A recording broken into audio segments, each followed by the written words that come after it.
Boa noite. Estou vendo que já tem bastante gente entrando.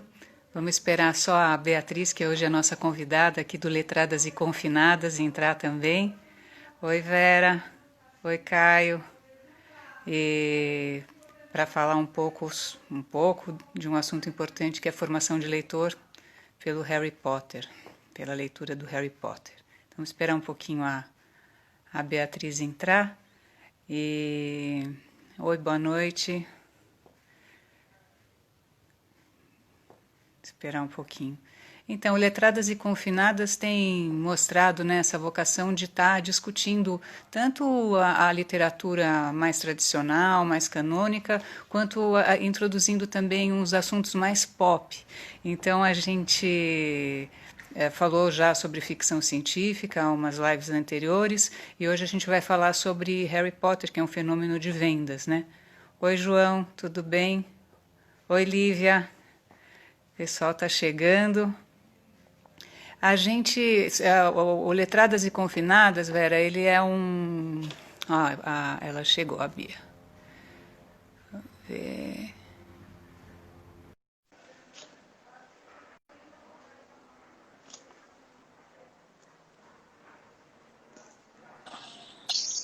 Oiê! Oi, Tudo tudo bem? bom? Você está me vendo? Tô te vendo e tô te ouvindo. Tá me vendo e tá me ouvindo? Eu ainda não estou te vendo. Agora sim. Ah, Tudo bem? Boa noite. boa noite. Então, a gente está aqui recebendo os nossos espectadores, né? E enquanto isso, eu estava contando para eles, Beatriz, que o Letradas e Confinadas tem feito, assim, já quase, estamos quase chegando na 10ª edição, né, desse literário.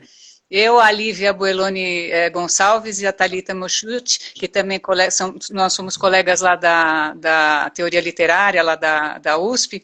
Então, a gente resolveu fazer, durante esse período, né, que estamos confinadas, esse Letradas e Confinadas para discutir um pouco de literatura, né?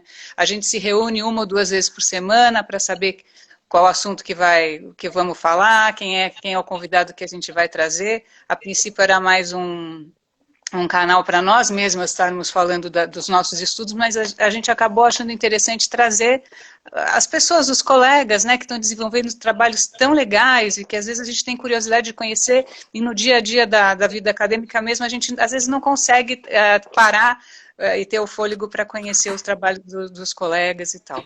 Então, eu estou apresentando, então eu queria agora estar hoje eu não sei se é a 10ª edição. A Vera falou assim, parabéns pela... É a 10ª já? Então é 10ª. Parabéns pra gente. Eu não tinha... Você vai estar fazendo aqui um aniversário com a gente. Pessoal, é o seguinte, né? Eu queria falar, Bia, que é uma coisa interessante, que essa é a primeira vez em Letradas e Confinadas que a gente coloca na chamada da live o nome de um personagem. E não o nome de um autor ou de um livro. Né, específico, né?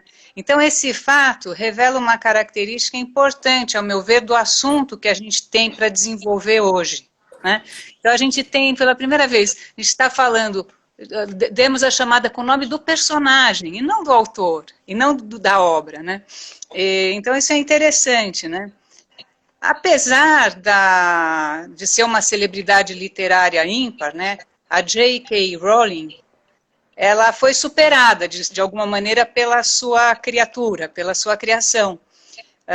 E Harry Potter certamente vai ultrapassar a Rowling, no sentido que estará vivo quando nós mesmos não estivermos mais aqui, quando todos nós já tivermos ido embora, né, e nossos tataranetos e nossos descendentes mais distantes, talvez em Marte, abrirem um romance chamado Harry Potter e a Pedra Filosofal, ou Harry Potter e o Prisioneiro de Azkaban, né? Então é interessante isso, a gente está discutindo a partir do ponto de vista de um personagem tão marcante, né? E esse ano, é interessante que as pessoas saibam, para quem não sabe, né, eu acho que muita gente é fã e está entrando, já conhece, mas esse ano faz 20 anos da primeira publicação, né, do Harry Potter no Brasil. E a gente vai comemorar essa efeméride, né, importante, 20 anos, né, aqui no Brasil, que a gente tem os livros do Harry Potter, e a gente vai comemorar essa efeméride conversando com a Beatriz Masson, que é uma professora de literatura e redação, mas também é mestre em teoria literária e literatura comparada pela FEFELESH na USP, com uma dissertação, obviamente, sobre o Harry Potter, seus leitores e leituras, ou seja, Harry Potter e também a formação do leitor, que como todos nós sabemos e vivemos e sentimos isso na pele, é um tema importante num país como o nosso, né? Então, muito bem-vinda, Beatriz, a gente está muito contente de ter você aqui, e eu vou começar a nossa live fazendo a seguinte pergunta para você. Como que você conheceu o Harry Potter? Como você chegou a ele? Quantos anos você tinha? E de que maneira esse contato impactou você como leitora? Uhum. Bom, boa noite, boa tarde, boa noite, Cláudia, boa noite para todo mundo que está acompanhando aqui a gente. Obrigada pelo convite, como eu disse, é uma honra eu estar aqui com 3 colegas, 3 figuras tão admiráveis. E como que eu conheci Harry Potter? É importante dizer que eu já era uma leitora antes do Harry Potter, eu já tinha o hábito de leitura. Conheci Harry Potter pelo filme, mais especificamente pelo 3º filme, e hoje em dia eu nem escondo mais o motivo de eu ter me interessado pelo filme, que foi o Daniel Radcliffe, o ator que fez o Harry Potter. Vixe, tá passando um carro de som muito alto aqui, peraí. Não, mas não está interferindo. Não tá interferindo? Tá. Não. Enfim, vi aquela figura, me apaixonei por aquela figura, falei, não, preciso assistir esse filme. Assisti, aluguei VHS do primeiro, do segundo, do terceiro. E aí não descobri que tinha um livro sobre. Fui na biblioteca da escola procurar. E aí foi assim, paixão à primeira, segunda, terceira vista. Eu tinha de 12 para 13 anos, na época eu estava na 7ª série, na antiga 7ª série. E aí foi com essa faixa etária que eu comecei a ler Harry Potter. Naquela época já tinham sido lançados 5 livros. Ainda faltava lançar o 6º e o 7º. Então, assim, okay, eu acompanhei o lançamento dos 2 últimos livros, mas quando eu cheguei Então, quando você começou a ler, você fez aquela imersão, era um atrás do outro, você não tinha que esperar a publicação. Mas, assim, totalmente fora de ordem, né? Porque eu peguei em biblioteca, né, e não era sempre que tinha não estava tudo ordenado bonitinho. Então, primeiro eu li o segundo, depois eu li o terceiro, depois eu li o primeiro, o quarto e o quinto. Então, e deixa eu te perguntar, já que a gente está começando essa conversa, né, Beatriz, muita gente, eu acho que está entrando, conhece bem o Harry Potter, mas eu acredito que muita gente também, talvez tenha se interessado pelo tema de formação de leitor e não conheça tão bem o Harry Potter. Qual que é a história do Harry Potter, que é tão cativante, né? Qual que é o ambiente dessa história, né? Dessa saga, a gente pode dizer assim? Então, assim, de maneira muito resumida, a história do Harry Potter, ela acontece da seguinte forma. Harry Potter é um menino órfão que moram com tios e um primo totalmente detestáveis. E aos 11 anos ele descobre que ele é um bruxo e que existe uma vaga para ele estudar na Escola de Magia e Bruxaria de Hogwarts. É importante dizer que o Harry tem uma cicatriz na testa em forma de raio, e é mais importante dizer ainda que dentro do mundo bruxo, o Harry é muito famoso. Por quê? Porque com apenas 1 ano de idade, ele conseguiu sobreviver a uma maldição mortal. Ele sobreviveu à maldição da morte, né? Conjurada ali pelo bruxo das trevas, o Voldemort, que é o vilão dessa história. Então, o que acontece ao longo dos 7 livros de Harry Potter? Além da gente sempre ter, no final de cada história, basicamente, um gostinho, assim, do embate entre o herói e entre o vilão, porque o Voldemort sempre dá um jeito de tentar aniquilar a vida do Harry, a gente acompanha o crescimento do Harry, porque no primeiro livro o Harry tem 11, a gente acompanha até os 17, e aí no 7º livro ele chega a 35. A gente acompanha, então, ele descobrindo a sua identidade, ele desenvolvendo as relações de amizade, desenvolvendo suas relações amorosas, desenvolvendo seu potencial mágico, se desenvolvendo enquanto bruxo e enquanto indivíduo. Então, na escola de magia e bruxaria, ele aprende muitas coisas a respeito de si mesmo e a respeito do mundo bruxo e como, né, se colocar ali dentro daquele mundo. Além de E você descobrir qual acha é a que missão. nesse sentido, que ele tem todo um percurso, né, dos 12 aos 17 anos, quer dizer, isso de alguma maneira também cativa uma pessoa como você, que tinha 12 anos e foi, né, crescendo com o Harry Potter, ou muitas pessoas que de fato, né, pegaram isso na ordem, mas o Harry Potter pode ser considerado um romance de formação? Então, foi a partir dessa perspectiva que eu fiz a minha pesquisa de mestrado. Na verdade, eu já tinha começado a estudar Harry Potter a partir dessa perspectiva na iniciação científica, né, em uma das duas que eu fiz. Por quê? Porque a gente tem um protagonista, então, se desenvolvendo, amadurecendo, aprendendo ali a lidar com as questões da vida. E eu falei, não, peraí, parece que eu já ouvi um enredo desse tipo em algum lugar, em outros livros. Será que se aplica a Harry Potter? E foi isso que eu estudei no mestrado. E junto disso, será que se essa forma, vamos dizer assim, narrativa do romance de formação se aplica a Harry Potter, será que essa forma foi o que ajudou vários leitores serem formados pela série? Porque, afinal de contas, muitos leitores cresceram literalmente junto com o personagem. Então, Uhum. ali, né, muitos leitores estavam passando pelas mesmas questões, pela fase de crescimento, tentando descobrir qual era seu lugar no mundo. E aí eu falei, não, eu preciso fazer uma pesquisa sobre isso, e foi isso justamente que eu estudei. Mas na minha interpretação, Harry Potter tem muitos pontos de convergência com o romance de Por formação. exemplo, qual a diferença, porque certamente você está falando que ele é um romance de formação ao modo do romance de formação em inglês e não alemão. Como que é essa Isso. diferença? Quais são esses exemplos para as pessoas se situarem já?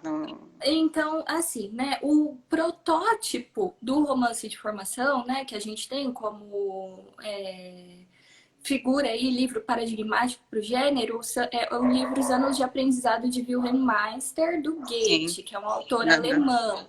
Né? Foi a partir desse livro que vários outros romances da mesma forma O foram Bildungsroman. Isso, Roman. Bildungsroman. E aí, o que acontecia nesse romance de formação da Alemanha e de outros países da Europa, digamos assim, países do continente mesmo, né? Não a ilha lá, a Inglaterra, né? Na ilha do Reino Unido. É, eles tinham um vínculo muito grande com a questão do burguês, do jovem burguês, de ascensão de classe social, de aprender ali uma educação, né, ter uma educação formal, para sair de um determinado lugar, chegar em outro, né, que tinha ali certa relação com desenvolvimento material mesmo. No Sim. fim, né, do percurso, claro que esse indivíduo ele acabava também se formando para a vida. Então, no romance de formação alemão, a gente tem essa figura da escola, né, sendo uma coisa muito importante. Tá. Quando a gente vai para a Inglaterra, no livro é o Franco Moretti até que fala isso. A Inglaterra, comparado com o resto da Europa, estava muito mais estável economicamente, então não fazia sentido se escrever histórias sobre o burguês, enfim, né, o jovem burguês solitário individual lá tentando achar seu Uhum. caminho. Então, o que a gente tinha? A gente tinha autores como Dickens escrevendo histórias que eram lidas, que podiam ser lidas tanto por adultos quanto por crianças. Por quê? O romance de formação em inglês, ele mostrava um protagonista criança crescendo ali, se Uhum. amadurecendo, levando uns tapinhos ali da vida, né, para, digamos assim, poder virar gente. Mas mais importante do que isso, o Moretti, ele fala que nesse tipo de romance, na Inglaterra, a grande questão é que o personagem, mesmo passando por um período de formação, ele fosse fiel aos seus princípios que ele Uhum. tinha desde quando ele era criança. Uhum. Então, e uma coisa muito importante também que ele fala, na Inglaterra sempre, né, esse tipo de romance, esse tipo de livro tinha um embate do bem contra o mal, né, Uhum. diferentemente dos livros escritos no resto do continente. Sim. E por isso até que esses autores, como é o caso do Dickens, podiam ser lidos por crianças e por adultos, porque se E, colocava, né, esse não, embate desde o começo da narrativa. mas então, nesse sentido, você acha que o Dickens é uma espécie de... Ele está na gênese, ele está assim, é como se fosse uma influência da autora, né? O Dickens seria uma influência da autora? Você vê essa relação, então? Eu Porque, de vejo. fato, o Harry Potter também pode ser lido por...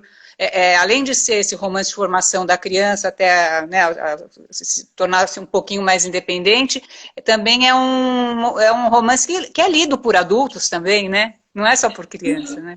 Como é que você Sim, vê? eu vejo a Rowling, ela tá viva e ela dá muitas declarações a respeito de influências e assim. Nunca vi ou li nenhuma declaração que ela tenha dado que o Dickens é uma influência direta, por exemplo, para a criação do Harry Potter. Embora ela tenha dado declarações que autores como Dickens, o Tolkien e o C.S. Lewis eram autores, são autores que ela realmente admira, que ela gostava Nossa. muito. É. E eu consigo ver muitas similaridades entre o Dickens e a Rowling enquanto figuras autoras e entre Harry Potter e alguns livros do Dickens, mais especificamente o Grandes Esperanças. Sim, Né? Porque no Grandes Esperanças temos também um garotinho órfão ali morando com uma irmã bastante detestável. Ironicamente, ele também, né? Ele também, claro que ele veio bem antes do Harry Potter, mas ele tem um padrinho que também era presidiário ali, um padrinho, uma pessoa que apadrinha ele, né, dá educação para ele, sim, e sim. principalmente o que tá a grande lição do livro, da quebra das grandes esperanças, só se pôde quebrar as grandes esperanças porque o Pip se lembrou de quem ele era, né? Quando pequeno, Aham. quem que ele era quando pequenininho e a relação que ele estabelecia ali, Conectou com as origens, né? quando ele voltou para as origens. E com o Sim. Harry o percurso é relativamente parecido. Ah, interessante. Então, quer dizer, tem então essa relação, né, que você vê, né, da saga, né, Harry Potter com o romance de formação inglesa, especificamente o Dickens, dá uma visão de uma influência mais realista, né, para a forma mesmo do romance do Harry Potter. Mas a gente existe também todo um universo mágico, né? E ela também está dialogando com uma tradição britânica, alguma coisa assim, né? Nesse Como que sentido. você vê isso? Então, por incrível que possa parecer, e isso é muito curioso, né? Para mim, sempre eu sei que Harry Potter tá ali, tem uma influência muito grande, maravilhoso, do fantástico. A Rowling realmente trabalhou na criação de uma mitologia de Harry Potter, e já vou explicar o que é isso, mas sempre o que me saltou aos olhos foi muito mais a parte realista da coisa do que a parte maravilhosa, por encontrar muitas similaridades ali com o processo de amadurecimento do Harry e dos outros personagens que a gente tem mais conhecimento, assim, né? Que a gente passa a conhecer mais.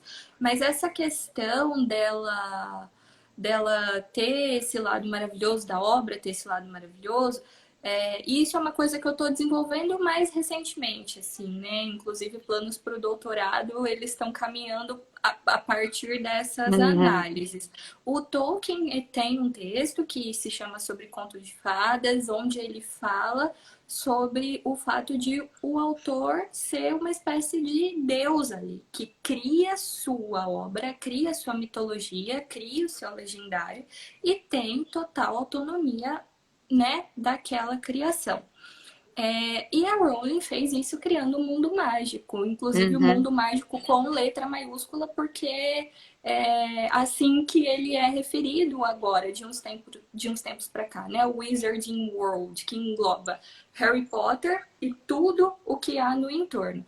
Então, esse mundo mágico, na minha leitura ali, tem um dedo dessa criação mitológica que ela se esforçou, então, para criar uma escola de magia e bruxaria, criaturas mágicas específicas, um esporte, que é o quadribol, toda um sistema econômico e político que é muito parecido com sistemas econômicos e políticos e escolas e esportes, de certa forma, que a gente tem no nosso Aham. mundo, mas com o plus da magia, né? Tá, Com o entendi. plus da magia.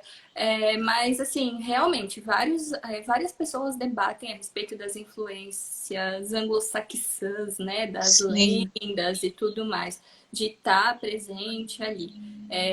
Mas foi um caminho que eu não enveredei ainda por enquanto. tá Então, ok. Então, eu acho que a Thalita estava observando aqui que o Harry Potter, que a Rowling, assim como o Dickens, fizeram literatura de massa, né? Para um grande uhum, público, né? Isso que é interessante, né? Porque o que atesta a qualidade da obra, né? É porque ele vendeu milhões e milhões de cópias, então os próprios leitores, né, atestam, a quantidade de leitores que gostam da obra atestam a qualidade literária da obra. Ou, ou não, ou tem outra maneira de você atestar isso. E fazendo um gancho também com essa observação, por exemplo, a gente sabe que o Harold Bloom, o famoso crítico norte-americano, falou muito mal do Harry Potter, né? Ele fez um prognóstico totalmente péssimo, né? Denegrindo a obra de certa maneira e que não condiz com a realidade, porque ele talvez tenha previsto que ia ser uma obra que ia dar em nada, e não é o que aconteceu. O que você pode falar disso, aí, comentar um pouco essa minha fala? então, o Harold Bloom, ele escreveu um texto, foi para o Wall Street Journal, nos anos 2000, ainda sobre o primeiro Harry Potter e a Pedra Filosofal. E o título do texto, eu acho que é uma coisa que vale muito a pena ser mencionada, porque 35 milhões de compradores de livros podem estar errados? Sim. Então, primeiro, Sim, a resposta é sim. sim, ponto final. Então, primeiro, já se parte do pressuposto que os leitores do Harry Potter não são leitores, eles são compradores de livros, né? Sim. Mas então no que ali que o Bloom atesta que o Harry Potter é uma obra tão ruim? Ele fala que ele encontra inúmeros clichês, ele leu as primeiras 4 páginas e encontrou vários clichês literários, que a história tem muitas similaridades com histórias escolares da Inglaterra, por Mas, apresentar. Beatriz, só posso fazer só uma observação nisso? Quando fala de Pode. clichê sobre um romance romanesco, né, que é um romance de aventura, uma saga, é da ordem desse tipo de romance ele trabalhar com blocos, assim, sempre os mesmos no enredo, né? São blocos que se repetem em várias obras diferentes, né? Você Uhum. pega o próprio, o Northrop Frye, né? Eles vão fazer análise a partir não sei o que a gente pode chamar de mitologemas, né? Algumas coisas que Aham. estão informando. Então, não é exatamente clichê o que É, ela está fazendo, ela está não, trabalhando com uma coisa universal. algumas pessoas reduzem isso a simples fórmula, né? Fala que Harry Potter segue uma fórmula em que o herói faz determinadas coisas e essa fórmula funciona. Não à toa, vários livros seguem a mesma fórmula. O questionamento que eu faço para as pessoas, quando elas me vêm com essa história aí de fórmula, eu falo, tá bom, vários autores tentaram fazer a mesma fórmula, por que só Harry Potter continua? E o resto? Uhum. Né? Sim, Porque sim. várias outras coisas, né, caíram, fizeram muito sucesso, mas depois de um determinado tempo se tornou meio que esquecido. Mas ainda voltando no Bloom, eu acho Sim. assim que a grande birra dele é porque o negócio vende.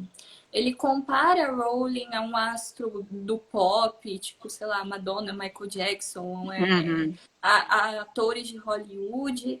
E a visão dele é muito marcada. Na verdade, o valor que ele dá para a obra é muito marcado pela questão do fato dela vender demais.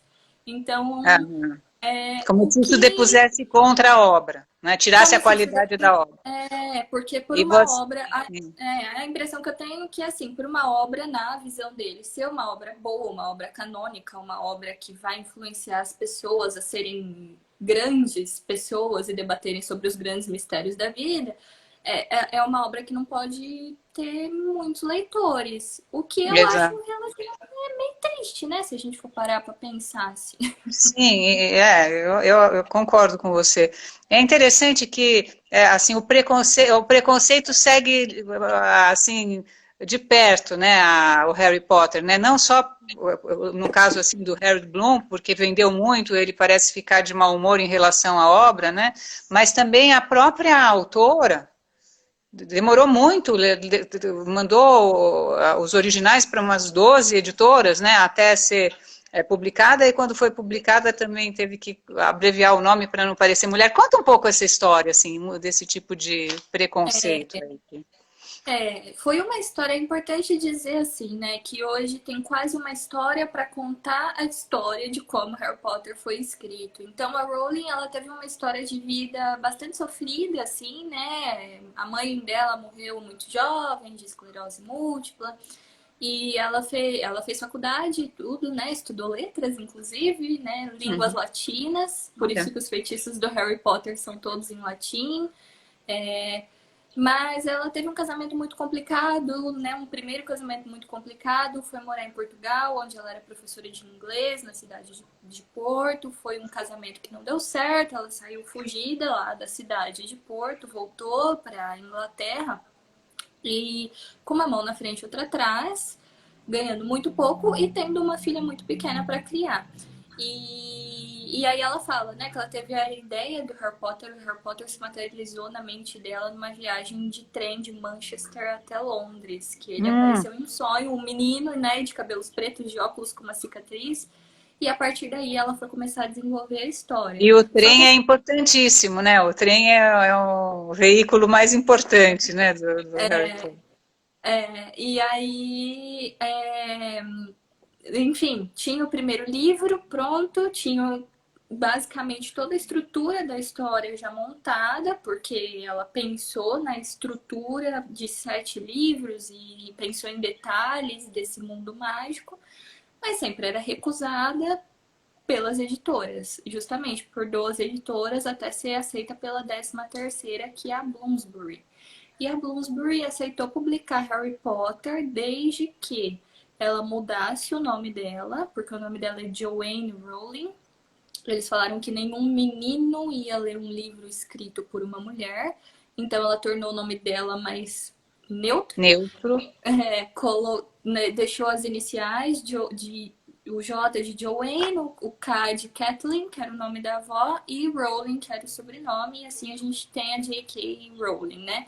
E aí acontece que os 1.000 exemplares foram muito poucos, né? Começou a fazer um sucesso, todo mundo quis e todo mundo quis. Isso foi no ano de 97. Em 98, a Bloomsbury já tinha vendido Harry Potter para a Scholastic nos Estados Unidos. Então, a partir daí, foi Foi um um boom. rojão. É, E pensando assim também em preconceito, você sofreu algum tipo de preconceito em querer pesquisar o Harry Potter dentro da academia? E você tem outros colegas que fizeram isso? Como é que é essa história de estudar uma obra pop, uma obra de massa, dentro do ambiente acadêmico? então, assim, eu sofri, como que eu posso dizer isso? Sem ser muito vitimista, né? Passei por várias situações muito complicadas, então eu já entrei na faculdade de letras querendo desenvolver um trabalho sobre Harry Potter, que tinha sido uma obra muito impactante na minha vida e eu queria estudar, queria estudar, queria estudar. Mas demorei até conseguir alguém que me orientasse. Aí depois disso, assim, a gente ouvia aquelas conversas de colegas no corredor. Ai, ela é menina do Harry Potter. Ai, meu Deus, ela não cresce. Nossa, por que que ela tá estudando Harry Potter? Enfim, e até chegar no mestrado, que também ouvimos, eu falo eu, minha orientadora, mas, né, conversas, né, nunca tive nenhum problema burocrático para estudar Harry Potter na universidade. É importante dizer isso. Então, a universidade ela ofereceu todos os subsídios para que eu estudasse. O difícil era lidar mesmo com a conversinha de corredor. A coisa começou a mudar e eu passei a ser mais respeitada quando a gente lançou o primeiro curso de Harry Potter lá na USP, o Harry Potter Caminhos Interpretativos, que, nossa senhora, virou um bafafá. Maior E aí sucesso. foi. E aí a chave mudou, mas demorou. E assim, eu de uns anos para cá eu tô tendo mais contato com colegas que têm estudado Harry Potter academicamente. Inclusive, tô fazendo uma série de lives sobre os estudos acadêmicos de Harry Potter no Brasil para poder divulgar o trabalho, o meu e dos meus colegas. Mas na USP mesmo tem muitos trabalhos mais relacionados à área de educação ou à área de comunicação. Na Letras, agora que as coisas estão começando a aparecer. E eu fico muito, muito feliz, assim, né, de poder ter gente para dialogar sobre. Ô, Beatriz, o seu trabalho, né, que você, Harry Potter, leitores e leituras, né, me fala um pouco, você acabou fazendo um trabalho, lógico, é um trabalho, foi uma pesquisa teórica, mas você também incluiu uma espécie de pesquisa de campo, você foi a campo, reuniu pessoas para falarem das suas experiências de Harry Potter. Então, queria que você falasse um pouco do que você recolheu, o que você concluiu, né, dessas entrevistas todas que você fez, principalmente pensando na questão de formação do leitor. Então, a segunda parte da minha pesquisa foi só sobre esse trabalho de campo, que inclusive foi desenvolvido no primeiro curso de Harry Potter, né, lá na USP. Esse curso Você existiu deu para o curso e ele serviu para a sua pesquisa. Isso, esse curso existiu para que eu tivesse sujeitos de pesquisa que fossem leitores de Harry Potter e que fossem leitores de Harry Potter, digamos assim, não pessoas de letras, pessoas comuns, leitores Sim. empíricos. E eu trabalhei, né, com esses leitores, eles responderam a algumas questões relacionadas à reflexão do texto literário, mas sobre a formação de leitor, eu tinha a hipótese de que, assim, essas pessoas todas, na minha cabeça, elas nunca tinham tido nenhum acesso à leitura antes de Harry Potter. E aí, com a leitura de Harry Potter, elas se sentiram encorajadas e tocadas a entrarem no Isso mundo era a da... sua hipótese. Isso era a minha hipótese, Tá, isso era a ok. minha hipótese. Importante dizer que isso era a minha hipótese. Por quê? Porque a minha hipótese, ela se confirmou em parte em uma menor parte. Dentro desse grupo de pessoas que eu estudei, a minoria delas, se eu não me engano, 3 pessoas apenas, nunca tinham lido nenhum outro livro antes de Harry Potter e a partir daí, a partir da Uhum. série, eles se tornaram leitores porque procuraram outros tipos de leitura. O que a grande maioria me disse? A grande maioria me disse que eles já eram leitores, sim, antes de Harry Potter, mas leitores de gibi ou de mangá ou de livros infantis com muitas ilustrações, e Harry Potter foi o primeiro livro grande sem Aham. nenhuma ilustração que eles pegaram para ler. Uhum. E a partir daí, Harry Potter se tornou meio que um marco de passagem, né? Tipo uma transição de uma leitura que é importante eu dizer isso, eles consideravam uma leitura mais simples para uma leitura que eles consideravam mais complexa. E Sim. ainda, isso que é muito legal, eu recebi relatos de pessoas mais velhas, com mais de 40 anos, por exemplo, porque a faixa de entrevistados era de 28 anos, essas pessoas, elas tinham o hábito de leitura por um motivo qualquer ali no meio da vida, pararam de ler e aí elas tiveram acesso a Harry Potter no meio ali da vida e aí decidiram então retomar a partir de Harry Potter um hábito que elas já tinham. Então Harry Potter mais uma vez foi um marco de passagem, digamos assim, né? Um marco Olha de só que passagem. interessante. Uhum. E então, o que eu concluí a partir disso? Sendo a pessoa não leitora, antes de Harry Potter, ou sendo uma pessoa leitora, ou sendo uma pessoa que era leitora, parou e depois continuou, Harry Potter é sempre uma leitura que marca uma transição. E mais do que isso, esses leitores desenvolvem uma relação de afeto com a obra que é uma coisa, assim, nunca vista. Eu, pelo menos, assim, nunca vi leitores falarem com tanto amor de um livro, porque para esses leitores não foi só um livro. Esse livro estava relacionado a alguma experiência pessoal, né? Sim. Então, alguns leitores ali se identificavam com o Harry porque já tinham perdido pai e mãe. Outros leitores se identificavam com a Hermione, que é a melhor amiga do Harry, né? Por sofrerem preconceito, por serem CDF, ou por serem de alguma forma ali distantes da norma, né?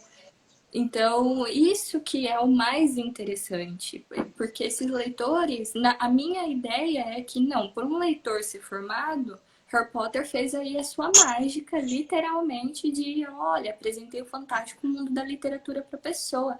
E não foi só isso, né? Sim. O leitor, ele construiu uma relação de afeto com a obra, e é isso que fez toda a diferença, né? E Na vida na dele sua como tese leitor. você cita o crítico brasileiro, né, o Antônio Cândido, para justamente falar dessa questão da relação afetiva com as suas leituras preferidas, né? Como que é essa história? Onde que ele fala? Em que livro que ele fala isso? Ele fala disso no livro Albatroz do Chinês. Se eu não estou enganada, no texto Literatura. Ixi, Crítica e Memória? Crítica e Memória. Eu acho Tá. que é esse o texto. Eu tive contato com esse texto durante o mestrado. Eu nunca tinha lido ele antes do mestrado. Inclusive, quem me passou esse texto foi a professora Andréia, que me orientou. E e o que o Antônio Cândido fala naquele texto, né? Que a crítica literária, primeiro, devia fazer um esforço de se lembrar qual era a sua obra literária, o seu filme preferido, que fez com que eles chegassem ali no papel de críticos. Por quê? Porque isso dá uma humanizada na coisa. O que o Antônio Cândido fala é que nem sempre a obra literária, considerada a melhor obra literária, vai ser a obra que marca mais a fundo. Às vezes, uma literatura menor é a literatura que marca mais fundo ali a pessoa, e que Sim. é muito importante. Então, ele fala no papel de crítico, né? Que a crítica se lembre das obras que os marcaram, né? Para poder exercer seu papel de crítico. E eu falei, não, faz total sentido. A gente está falando de afeto, dessas pessoas terem um envolvimento afetivo com o livro. E essas pessoas só podem falar, né, criticamente sobre a leitura, porque eles fazem isso, porque eles A têm um partir do afeto pela. afeto. A Thalita está perguntando, assim, já pegando esse gancho, né, do afeto, né? As leituras de identificação do pessoal que você entrevistou, como era, com o trio, né, de amigos? Ah, tá. Isso é muito interessante, né? Porque fiz essa pergunta com qual personagem do trio as pessoas mais se identificavam. E eu muito inocentemente achei que as pessoas iam se identificar com o Harry, porque afinal de contas a gente acompanha a trajetória de crescimento do Harry. Mas não, todo mundo não, 90% se identificava com a Hermione, a Ah, menina que salva a pele do Harry. mas eram meninas ou eram meninos também? Meninas e meninos. Olha que interessante, por quê? Por conta dela estar muito deslocada, porque ela é uma bruxa que não tem pai e mãe bruxos. Talvez ela sofresse mais preconceito dentro da escola. Tem alguma questão assim? Não era nem por isso, porque as pessoas elas viam, claro, tinha uma questão das pessoas projetarem às vezes o próprio preconceito que elas sofriam em escola, ou por serem CDF, ou por serem negras, ou por serem meninas e serem, Uhum. né, se imporem, porque Hermione é essa menina que se impõe. Mas mais do que isso, eles viam, quem se identificava com a Hermione se via nesse papel central de ser uma pessoa que acolhe, uma pessoa que lidera. Eu lembro de uma resposta, a resposta que mais me ressoa é que a Hermione, a pessoa se identificava com a Hermione porque, assim como ela exercia o papel de mãe de todos. Ela era Olha que muito legal. preocupada com todo mundo.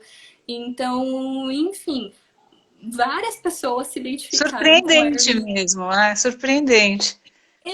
Para mim foi uma surpresa. Quando eu comento com outros leitores, eles falam: não, não é uma surpresa. Todo mundo ama a Hermione. De fato, a Hermione é uma personagem muito querida, mas é a personagem que a gente menos sabe ali a história por trás, né? E pensando na questão do clichê e da Hermione, ela está fora do clichê, porque se fosse uma história clichê, ela seria o par romântico do Harry Potter, ela é o par do Ron. Aham. Então, quer dizer, e que é um menino que não é tão destacado que nem o Harry, né? Então é interessante isso também, né? Totalmente fora É. da curva, né? Eu acho legal, assim, as pessoas se identificarem com a Hermione. Eu mesma me identifico com a Hermione, mas estranhei pelo fato de que sempre li muitos relatos das pessoas falarem: não, eu cresci junto com o Harry. Então, minha ideia era que as pessoas, a grande parte delas, se identificariam com o Harry, mas não foi o que aconteceu. E também, como é um romance passado grande parte dentro de uma escola, né? Eu acho que essa identificação com a escola também é grande, apesar de todas as diferenças que pode haver entre uma escola ao modo inglês e uma escola Uhum. brasileira, eu acho que se coloca também isso. Como que você sentiu isso na sua pesquisa?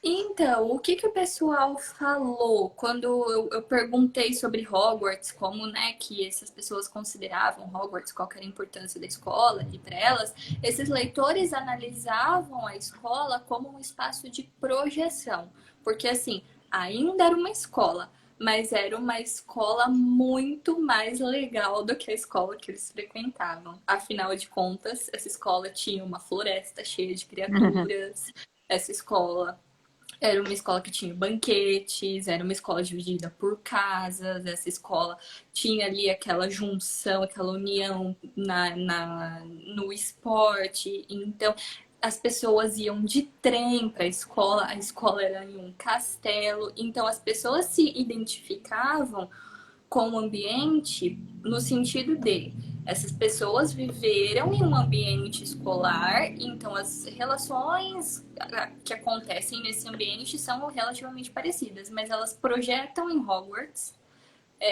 uma realidade que elas desejavam ter, né? E não Uhum. tinham. Inclusive, também outra fala que era muito simbólica, assim, referente ao espaço narrativo, e é uma coisa que eu guardei, assim, é que uma participante escreveu que Hogwarts comemorava com ela quando ela estava feliz, chorava com ela quando ela estava... E era Hogwarts, chorava com ela quando ela estava Olha, o espaço triste, chorava com ela, a escola. quando, quando ela não tinha mais nenhum lugar para ir, era para Hogwarts que ela voltava, para Olha, sinalizar. Então é muito marcante, né? Porque o sim. espaço narrativo vira um lugar de projeção, mas um lugar de conforto também, né? Claro. Deixa eu te perguntar uma coisa, porque tem duas perguntas da Mônica que está perguntando o seguinte. Primeiro, o que que a Rowling trouxe para a obra da experiência dela em Portugal e sobre os figurinos que ela descreve tão bem, né, como os personagens se vestem, onde ela se inspirou nisso? Então, influências de Portugal, a influência mais direta está no nome, né, da casa de Sonserina, está no nome do criador da casa de Sonserina, que é o Salazar Slytherin, né? Para quem não conhece a história, a casa de Sonserina é uma casa muito famosa por ter bruxos das trevas. Voldemort veio da casa de Sonserina. O Draco Malfoy, que é o personagem ali, que é o rival da escola do Harry, é da Sonserina. Os seguidores do Voldemort são todos da Sonserina. Então, ela buscou essa referência no ditador Salazar, em Portugal, para trazer ali para a obra dela. Essa é a referência mais clara. E, Uhum. assim, também por ela ter o aí não é relacionado especificamente à língua portuguesa, mas por ela ter um conhecimento de línguas latinas e do próprio latim, todos os feitiços de Harry Potter são em latim e, enfim, ela criou todos os feitiços ali da cabeça dela. Apesar da gente ter algumas outras influências, mas, enfim, um assunto bem comprido. Figurino? Nunca tinha parado para pensar nessa questão do figurino. Olha que interessante. É, porque em Coimbra os estudantes vestem, né? A Mônica está falando, eles Vestem vestem as capa, né? capas, Eles mas têm uma... nos colleges ingleses eles também Também, vestem terninho, as né? capas, É. né? Ah, sim. Então, enfim, eu acho que a referência aí para vestimenta não foi tanto de Coimbra, mas eu acho que mais dos colleges mesmo, Dos na colleges. Inglaterra. Ô, Beatriz, vou te perguntar uma coisa, assim, como que, porque são, nesses livros todos, né, tem uns, por exemplo, os primeiros livros parece que eles formam uma unidade entre eles e eles são muito diferentes dos últimos. Então, essa obra foi evoluindo, inclusive estilisticamente. Então, talvez crescendo junto com o personagem, se tornando muito, muito mais complexa, junto com um personagem adolescente que também tem uma mente muito mais conturbada e complexa. Como você Uhum. divide esses livros, né? Então, é importante fazer uma divisão desses livros, principalmente quando você vai estudar esses livros, porque são 7 livros. E principalmente porque, como você bem disse, a gente consegue ver uma divisão estilística, né? Então, eu divido a obra, os 7 livros, em 3 blocos narrativos. Então, o primeiro bloco narrativo é composto pelos 3 primeiros livros, e já vou explicar. O segundo bloco é composto pelo quarto livro e o terceiro bloco é composto pelos 3 últimos livros. Então, Últimos. os 3 últimos? Por que eu fiz essa divisão? Porque nos 3 primeiros a gente vê uma influência muito grande da literatura romanesca, da literatura policial também. Então, o Harry, Rony e Hermione, eles sempre estão envoltos em um mistério que eles têm que tentar resolver. E é uma narrativa muito mais fechadinha, sabe? Muito mais redondinha. E Você diria aí, que a estrutura desses livros é uma estrutura de romance policial? Poderia falar não, isso? eu acho que Não. sim, mas não só. Tá, Eu tá. acho que Harry Potter, se a gente fica muito apegado, sabe, assim, ou só o romance policial, ou só a jornada do herói, ou só a literatura romanesca, a gente Sim. não dá conta de explicar, porque são muitas coisas acontecendo Ok. ali. Mas enfim, mas sim, tem muito de Tem esse romance policial. ingrediente.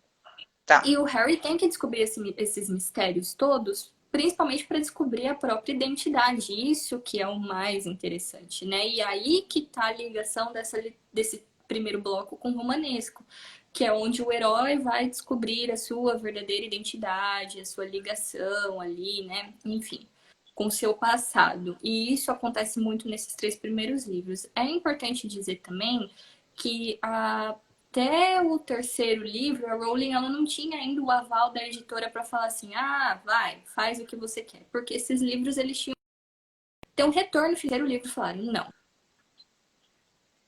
aqui você pode fazer o que você quiser, já temos um Quer dizer, retorno. depois que E os livros fizeram sucesso, ela teve carta branca para escrever. Quer dizer, não foi exatamente porque virou filme que mudou o estilo, né? Porque tem muita gente que acha, depois que mudou o filme, ela foi pressionada pela indústria cinematográfica a mudar o estilo. Mas não é isso, né?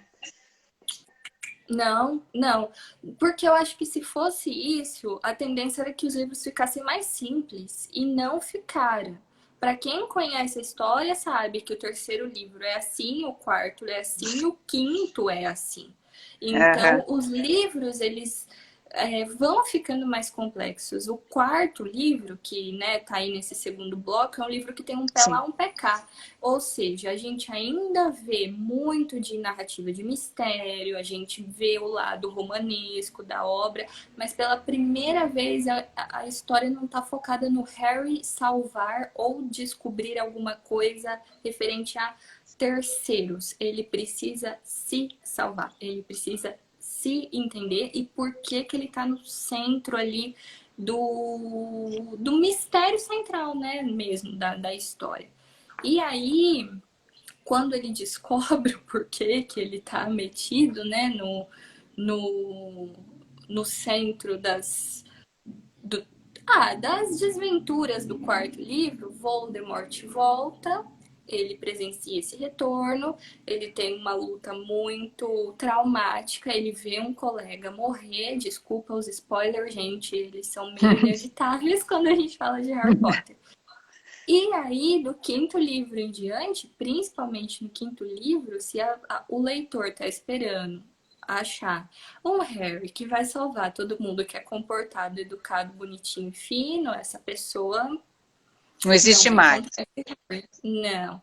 Ele tá rebelde, ele tá fazendo, lutando pelo que ele acha certo, ele tá enfiando o dedo assim, ó, debaixo do nariz do governo, ele tá realmente questionando toda aquela sociedade, questionando o papel dele naquela sociedade. E aí, no fim do quinto livro, ele entende qual que é a missão dele, qual que é o papel dele.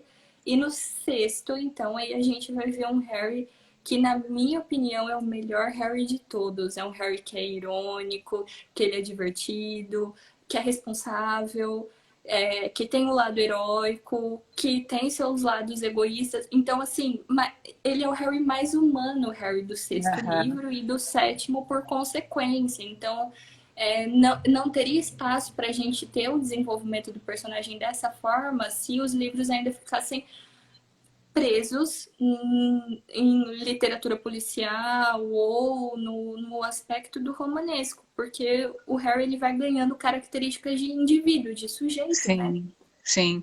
Nesse sentido ficaria até mais complexo para ser adaptado para o cinema, né? Mas isso é uma coisa que eu Uhum. queria perguntar para você, acho que também tem pessoas aqui perguntando, qual que é a relação, né? Quando o Harry Potter ganha as telas, né? Ele tem uma abrangência muito maior, isso de alguma maneira fala a favor? Teve a Patrícia, deixa eu ver aqui nas perguntas, ela pergunta o seguinte: como você vê a apropriação de Harry? Apropriação, ela usou essa palavra, parece que ela está vendo num sentido meio negativo. Apropriação pela indústria cultural, porque às vezes a gente pode ver pela propagação, né, uma espécie de propagação maior da obra, né? Harry Potter se transformou numa marca bilionária, certamente. Como você comentaria essa. Ó, eu acho que a gente tem que entender o seguinte, é que Tem Harry parque de Potter diversão? é uma obra multimídia. Harry Potter, se Harry Potter ultrapassou a Rowling, o Harry Potter ultrapassou o próprio Harry Potter, no sentido de Aham. ter ultrapassado os 7 livros. Porque a gente tem adaptação cinematográfica. Por que a adaptação cinematográfica é muito importante para o universo de Harry Potter? Porque ela torna concreto um mundo mágico. A gente vê os contornos da escola, a gente vê a magia de fato acontecendo, né? Uhum. E os méritos disso tudo tá no Chris Columbus, que foi o cara que dirigiu os 2 primeiros Os filmes do primeiros. primeiro. Aham. O primeiro, né? Então ele criou o visual Ele de é o Hogwarts. diretor do Esqueceram de Mim, é isso? Isso. Ele Aham. que criou o visual de Hogwarts que está no imaginário de todas as pessoas Sim. hoje em Então dia. E foi de certa maneira uma parceria legal, né? e quando a magia ganha esses contornos concretos, aí junta com fãs apaixonados, como vimos que são leitores apaixonados, e sabemos que leitores apaixonados, aqueles que têm condições, porque Harry Potter é uma obra que eu vejo muita gente assim gastando muito dinheiro com essas coisas de coleção e tudo. Não, vira um nicho de mercado. Então vamos criar parque, vamos criar museu, vamos criar referência. Todo 1º de setembro, em Londres, na estação de King's Cross, a estação anuncia a saída do Expresso de Hogwarts às 11 da manhã, todos os telões. Que incrível, né? É Quer dizer, vira uma incrível. coisa cultural assimilada pela cidade, não é? Então Sim, porque você tem um objeto cultural tão importante que ele é assimilado pela cidade, né? E recebe os turistas que vão e tudo, que iam, né? Nesse momento, não tem nenhum lá, mas enfim, mas que é muito legal essa apropriação, né? Muito interessante a é, valorização do eu livro, não do vejo personagem. como algo negativo a apropriação cultural, porque mostra, primeiro mostra que o Harold Bloom estava errado, mas não só por isso, mostra que Harry Potter tem essa capacidade de dialogar com pessoas de diferentes faixas etárias, de diferentes classes sociais. É claro que esse é o tipo de coisa que eu só pude ver quando eu fui à Inglaterra e eu sei que essa é uma oportunidade que infelizmente não é todo mundo que tem. Mas, por exemplo, visitando o museu do Harry Potter, do meu lado, quando eu visitei, né, tinha uma aberturinha lá inicial dos atores comentando. O museu é onde foram gravados os 8 filmes. Tinha criança muito pequena, de 4, 5 anos, de capa, varinha. Tinha um senhor de bengala, tinha uma moça cadeirante. Então, assim, olha só como que dialoga. É uma obra que foi escrita na Inglaterra, mas que pessoas do Japão, da China, da Índia conseguem ler e se identificar. Então, Exatamente. ultrapassa muita coisa, assim. Eu acho interessante, eu não vejo apropriação cultural como algo negativo, não. Então, deixa eu te perguntar mais uma coisa aqui dos nossos espectadores. Tem a Ceci Ah, fala assim, você conhece a Arma Escarlate de Renata Ventura, que é uma brasileira e fã do Harry Potter, que decidiu criar um universo bruxo que passado no Brasil. Você conhece? Você gosta? conheço, eu só li a Arma Escarlate. O acesso para a Escola de Magia do Brasil, se eu não estou enganada, eu já li faz tempo. É nos Arcos da Lapa, lá no Rio de Janeiro. É interessante, é muito interessante porque o herói do livro, o protagonista do livro, mora no Morro Dona Marta, é um bruxo, se vê ali ligado de certa forma com o tráfico de drogas para poder sobreviver. Então, assim, tem o elemento da fantasia muito adaptado à realidade do Brasil. É muito, muito, muito Que interessante. bacana, eu não conhecia, que legal, uma boa dica. Eu sei que tem continuação, mas só li o primeiro. E deixa outra pergunta aqui que eu achei legal, que como que você vê a interligação de elementos, né? Uma pergunta do Van. A interligação de elementos entre esses blocos narrativos. Por exemplo, há elementos do primeiro livro que serão melhores explorados nos livros finais. Como que você vê? É isso mesmo? Mas aí eu acho que ele tá falando no sentido de elemento quase físico, quase que simbólico Ah, mesmo. ok. Porque existem, por exemplo, existe no segundo livro um objeto muito importante, que é o Diário de Tom Riddle, um objeto que é muito importante para o desenvolvimento do sétimo livro, né? Existem os episódios que acontecem no terceiro livro, de certa forma, eles vão se reverberar até o quinto. Eu acho que o que é muito interessante nesse sentido, e meu comentário vai nesse sentido, é que nada que tá em Harry Potter tá ali por acaso. E aqui eu tô falando dos 7 livros, tá, gente? É importante dizer isso, porque às vezes as pessoas confundem um pouco livro e filme e com esses filmes que estão vindo agora. Nada é deixado por acaso, nenhum personagem aparece por acaso. Então, se foi um personagem que teve pouca participação no começo e no final, ele vai ter uma participação muito importante. E isso vai além da questão de, olha, quais elementos narrativos temos no primeiro bloco? Ah, romanesco, não. Romanesco e romance policial. Isso perpassa, isso, na verdade, ultrapassa essa Continua questão. assim. Aham, Continua, né? tá. Então, nada tá ali por acaso, né? E deixa eu Eu te acho que... perguntar Ah, outra coisa. A Mônica queria só deixar um comentário aqui, que ela diz que ela, quando foi para Coimbra e viu aqueles estudantes de capa, ela se sentiu dentro do filme do Harry Potter, mas que no Porto tem uma livraria muito famosa que ela acredita que a Rowling deve ter se inspirado para falar de ambientes, né, do livro, né, aquela livraria antiga, eu esqueci o nome, eu não estou conseguindo a voltar aqui. Lelo. Então, É, mas aí, infelizmente, é. a Rowling desmentiu essa história da livraria tá com, por exemplo, 1 mês e meio. Ela disse Ah, que ela olha, nunca visitou a livraria Lelo e as pessoas visitam a livraria Lelo porque sempre achavam que a livraria tinha sido uma inspiração para a criação da biblioteca de Hogwarts. E ela falou que nunca visitou. olha que bom. Então, você vê, são aquelas lendas urbanas, né? Todo mundo fica falando uma coisa e não é. Tipo do cinema, como se o cinema fosse o motor da mudança da obra. Tem uma outra pergunta aqui, que é quais as possibilidades de trabalhar temas históricos nas aulas de história a partir do Harry Potter?